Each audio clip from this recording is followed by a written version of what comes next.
another kind of beer. No, I tried the Tsingtao. I tried a lot of Chinese beers, but not the snow. Yes, Sorry. me neither. But well, maybe a second thing. First one was having Joel going to an abbey in Germany on the bucket list. So second thing on the bucket list is trying the snow beer. No. No, I've been to China twice. At least No. once time. No, Once in your life. No? No, I've been to China twice. No. I've had Chinese beer and it's not worth having. No. There's some very good Chinese craft breweries, but maybe just for scientific research. No, Qingdao and snow are not worth your time. No. I speak from experience. I haven't had snow, but I have had Qingdao, and it's not worth. It's not worth. Okay. Yeah. We'll stick to you. We'll stick to your answer. Well, we're going back to the poll. So next one. Wait. Okay, next question is, okay. In which year was the beer can introduced? So we have 1905, 1920, 1925, or 1935. So for our friends back in YouTube, the question is about when was the beer can introduced? 1905, 1920, 1925, 1935. And while you finish with your answers, someone here in YouTube says Snow, the beer, Snow has a 2.34 rating on Untapped. So that sounds high. That sounds a little high. Well, totally worth it. So, well, someone here says 1905. 6 people have voted here. Okay, I'm gonna end with this thing. Too late. Oh, too late. Oh, I'm sorry, guys. I'm sorry. But I think you voted because I have 7. Yeah, we voted. Yeah, I have 7 here. So just give me a minute. Okay, share results. Okay, right answer is 1935. Okay, 1935. And for 1935, we have the 43% of people answering correctly. And it's funny because you weren't that far either. Like the other 43%, which is the most representative, said 1925. But in fact, it's 35. So the beer can. Wait. Someone has the YouTube volume on. Ready? Okay. Thank you. The beer can made its debut just before the repeal of prohibition in the USA. So the official birthday of the beer can is January 24th. So it's in Aquarius, 1935. So that's the day cans of Kruger's Finest Beer and Kruger's Cream Ale went on sale in Richmond, Virginia. Do you guys know something about it? About beer, about can history? No. No. Just that it's interesting that craft for a long time was not in cans, and obviously there's been a revolution in canning beer in craft over the last few years, and so I think that's kind of an interesting part of the historical. Cans are a great package, great for oxygen levels. You don't get the light issues that you can get with bottles. So I think it's pretty cool that cans have caught on in craft. And, we've been doing them at Stone now for a few years as well. And it's really starting to almost eclipse our bottle packaging. Yeah, and aluminum is infinitely recyclable. So yeah, that standpoint, huge. Sorry, go ahead. Yeah, no, that was going to be my question, in fact, about what is better, or what do you consider to be better for packaging and transporting the beer, like canning or bottling? It's a better carbon footprint also with cans. So you can put more than double the amount of volume on a pallet. So the same footprint on a truck with cans is more than double. So 2.2, I think, times the amount of volume in the same space. And also that's lighter weight as well. So less fossil fuels burned. And then of course, less warehouse space, less storage space in the cooler, et cetera. So it's a superior package from that perspective. Bottles are also very convenient, very nice, but cans really, it excites me, a lot of the breakthroughs in cans and the availability as well. Well, I would add that can is better because it doesn't allow the UV light that it's going to light struck beer. So that's why I think the cans are better. And well, even though the bottles are brown bottles or amber bottles, and it allowed a little bit of the UV light. So that's going to hurt the beer, the light stroke or the skunky in the beer. And well, for sure, I think it's going to be better the can. That's what I've heard about. The can has like I don't know what you said about better with not letting oxygen come into the beer and the light thing and everything. But yeah, yes, avoid the oxygen and also the UV lights. That's going to hurt the hops components. So that's going to be the skunky in the beer. Good. So now you know, guys, cans are better. So, well, I'm gonna give this next round voice on to Richie and Joaquin, because we're coming to the final part of this virtual happy hour, and we're gonna try the stout. So, Richie and Joaquin, you are free to start with whether you want to say about the stouts, my favorite beer style. Okay, Joaquin, go ahead. Do the honors. Are you there, Joaquin? We can hear you. Yeah. Yeah, there you go. Okay. Yep. So I'm gonna head with the dark side with the stouts or porters. People sometimes even us get confused. Talking about my own one, it will be Fortuna stout. It's a oatmeal stout where we add oatmeal so to make some creamy sweetness and silkiness. The best approach for me, or the first thing that reminds me of stout is would be a Guinness. So, but I cannot nitro it. I don't want to nitro it yet because it's very hard to make it. And I want to substitute that with the oatmeal. So yes.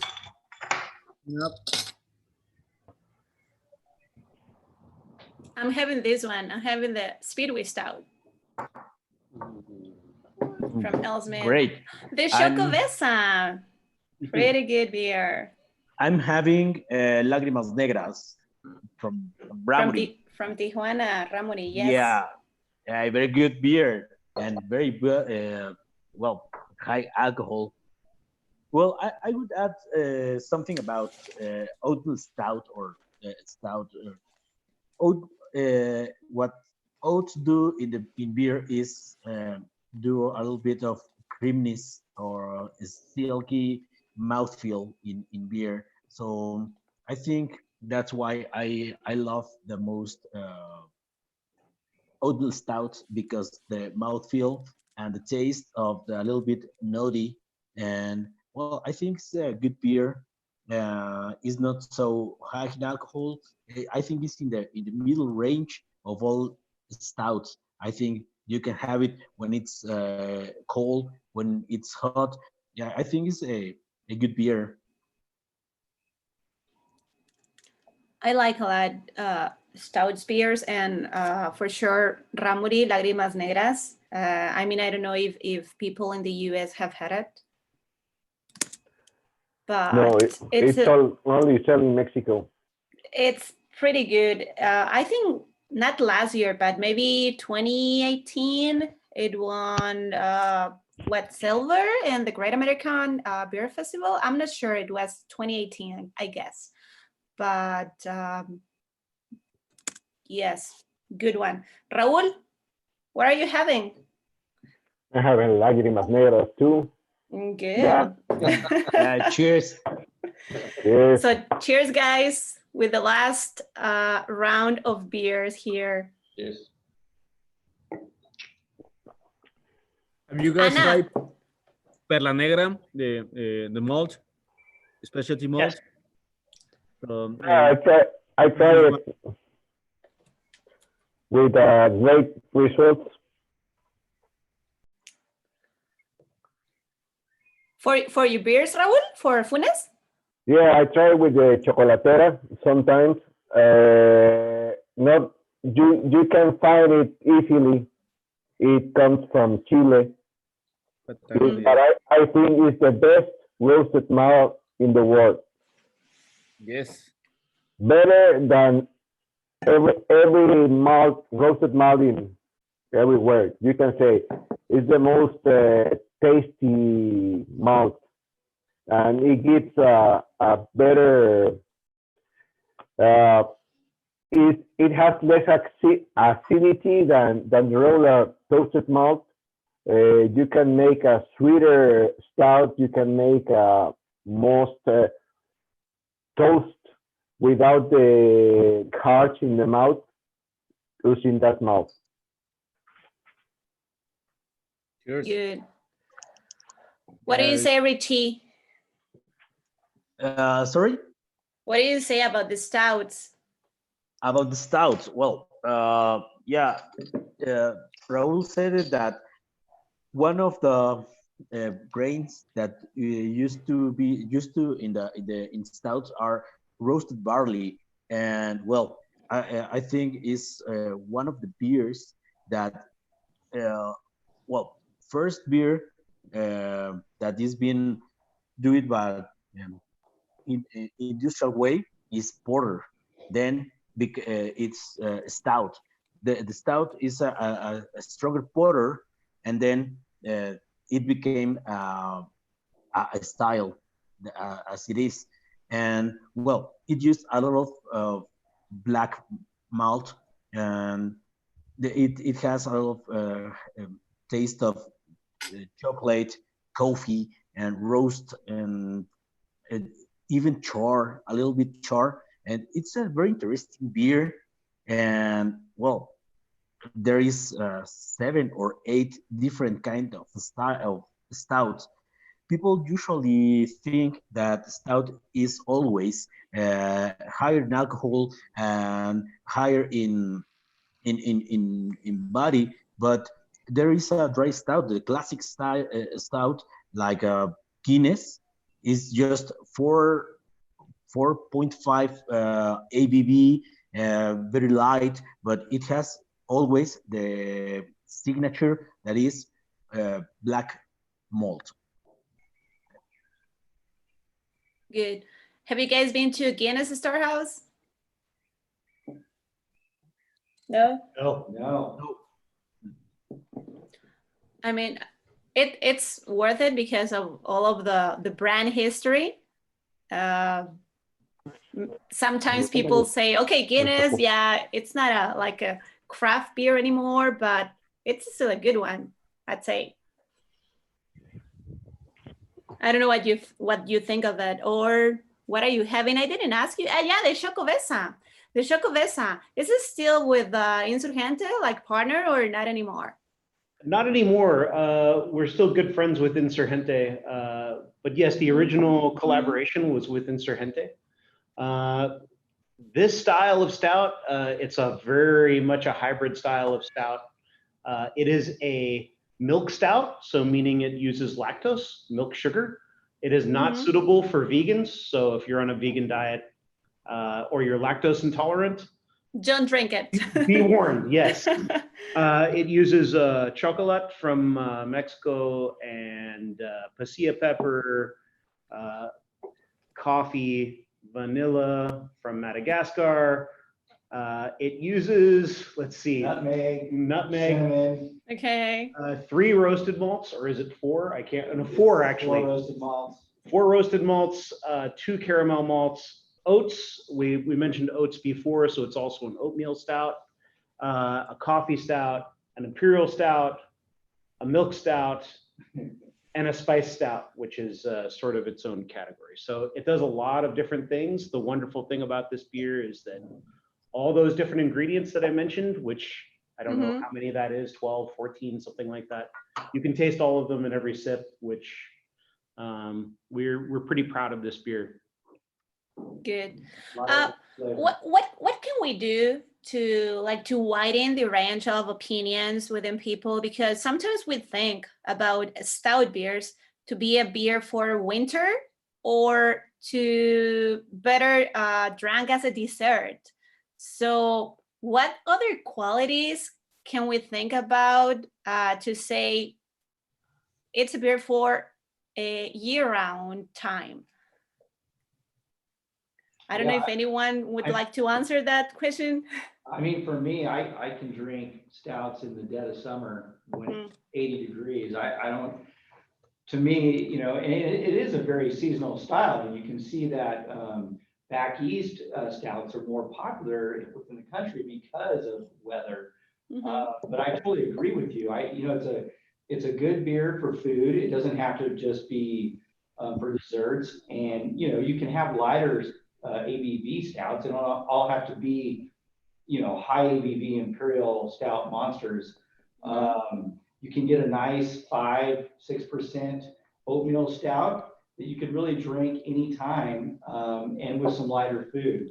So I don't know the answer to how to get people to drink it all year round, but I'm definitely like, just do it. I will definitely join that crusade. So let me know. I think we've tried very hard to get people to not associate it with the season. And in fact, our Imperial Stout, the Imperial Russian Stout that we brew at Stone releases in June, I believe. Yeah, is it June? End of spring. End of spring, yeah. So we try to get people to drink a very high alcohol, very full-bodied stout in the middle of summer in Southern California. Good, because as the winter comes by, I mean, you start seeing more and more stout styles on the tablets and other breweries. Yep. So that is very common, but it can be the middle of the summer, like you said, and having and enjoying a very good stout. So, in fact, Anna, someone was asking here, like, as I said, we relate this style with desserts, but I know that you have something else that we can pair it with, Anna, right? Yeah, I was answering to the chat where they were asking if they would put it with ice cream, but I think that it goes well with heavier foods as well. Things like Mexican mole, pipián, heavy-bodied sauces, Chinese food, anything that's battered and fried, things like that also go well with a stout. So we have now more options here, not only as a dessert, but to have it with more different foods. I yes? would like to add, a few months ago, last month, I've been in Ensenada. I have a dry stout with oysters. I think it's the classical food pairing. It's very very good pairing. So I would recommend to anyone to try it. It's very refreshing. So refreshing and very tasty. And that's why I think stout is not just for a season. You may find a stout for any occasion that you would like to try it. Yeah, you're right. In fact, a couple of people here out in YouTube are asking the panelists, like, which style of beer would you recommend for this kind of weather? I mean, right now we are almost in summer. Here in Tijuana, we had a very, very warm day. So in San Diego too. So like for this kind of weather, which for you would be the best beer style to have? Any style. The one that you like the most. That's the right answer. Yeah. Yeah, I think a lot of it depends on your mood, you know, and what you're having. You know. And you don't want to limit yourself. I think that's the thing. Try not to limit it by factors like weather, you know. Yeah. You make an occasion out of anything and just kind of your mood. Yeah, I agree with you. Yeah. Joaquin? Likes an IPA. Yeah. Yeah. I don't know. Yeah, we're saying we love IPAs in the hot weather. In the hot weather, the citrusy flavors and the bitterness is good. Yeah. We love IPAs in cold weather too, but you know. Yeah. I love, it depends on the hour or the food that you're having. Right now, I'm enjoying the stout. Probably if I go to a brewery, the freshest I have, I'll rack it. But as long as it tastes good and puts you a smile on your face, it's good. That's it. That's the best answer I've heard. Yeah. Yeah. Raul, do you have any like favorite beer style? I don't know. I mean, I've met Raul before, so I have heard his answer about this. For me, IPA and stout. Those are actually my two favorites. I love stouts and I love IPAs. I'm very into stouts, but right now I'm enjoying more like sour beers. I don't know why. I want like to change something here. Yeah, but well, yeah. People is asking here, so we are about to run out of time. Olivia in YouTube says, question about canning beer. I've heard you have to pasteurize it in cans and not in bottles. Is this true? And if it is, what does that process entail or change about the flavor and longevity? For us, the answer is no. You don't have to pasteurize beer either way. You know, for us, it's more important about the supply chain. So we don't pasteurize any of our beer. You don't have to pasteurize canned beer. You don't have to pasteurize bottled beer. If you treat the beer right and you keep it cold, all the way from the brewery to your table or wherever you're enjoying your beer, there's no need for pasteurization. And you know, pasteurization can have an impact on the flavor of the beer. And frankly, it's just a step of the process that isn't needed if you're managing your supply chain correctly and your distribution. Good. Thank you. Thank you so much. Another question is, where can I find Cerveza Fortuna, either in the US or San Diego? We're still working on that. Probably when this finish, I'll see to jump up some. The only cake that we were able to jump was the one that we brew along with Lee Chase, you know, guys. When Conley and Yusef, it was a seasonal inspired in the cantaritos.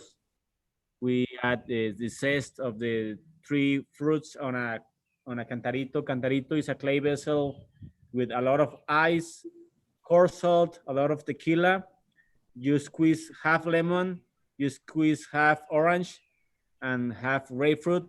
You leave there the husk of these fruits and squirt or grapefruit soda.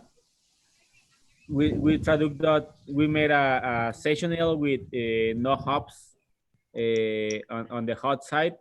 On the whirlpool, we do a step back with all the zest of those three fruits. We added 3% of the agave wort before it gets distilled. It's 20 minutes from my brewery, all the tequila town. So we got the agave wort or agave juice. And finally, we add the amount of salt to enhance the flavors. So, and we brewed this one on January to release it on February. when the hot season gets in. So you guys are always welcome to jump the border down in Guadalajara, have good times. The beer culture in the border probably is great. Down in Mexico, we still to struggle against the big monopolies that that you guys know. We want them to get away and do our jobs, but at the same time we want to be fun. We want to spend good time, R&Ds, learn and try to brew the best as possible, because if you brew something that is shitty, people will not buy it from you and tell you that, oh, you are artisanal. We're not artisanal, we're craft artisanal. So cheers to that. Cheers. Cheers. Man. Cheers. So thank you for that, Joaquin. I mean, I've been to Fortuna. It's a great facility. They're doing things awesome, and not only them, but a lot of breweries down there in Mexico City, in Guadalajara, Monterrey, which is by the north. But anyway, so it is worthwhile, like, to visit them and to get to know them. So if someone in San Diego wants to try Fortuna, they are starting to distribute their beer here down in TJ. So probably you can have it here. Guys, I'll make like a fast reading of the comments on YouTube. So at the end, I mean, we're gonna like make a toast and say goodbye, because the time is ending for today. Probably we'll have more time after this, but well, so cheers from Los Cabos, so from Baja California Sur. That's good. Someone said hi to Raul. It's 5 o'clock somewhere, so good, thank you. Say hi to everybody and cheers. A lot of people wanted to see the panelist answers, you know, but no.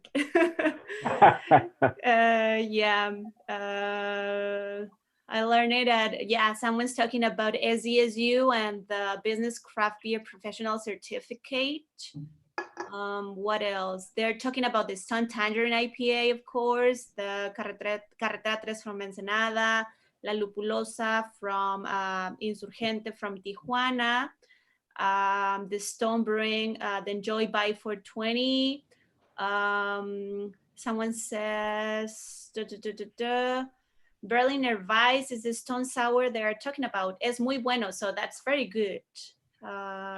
What else?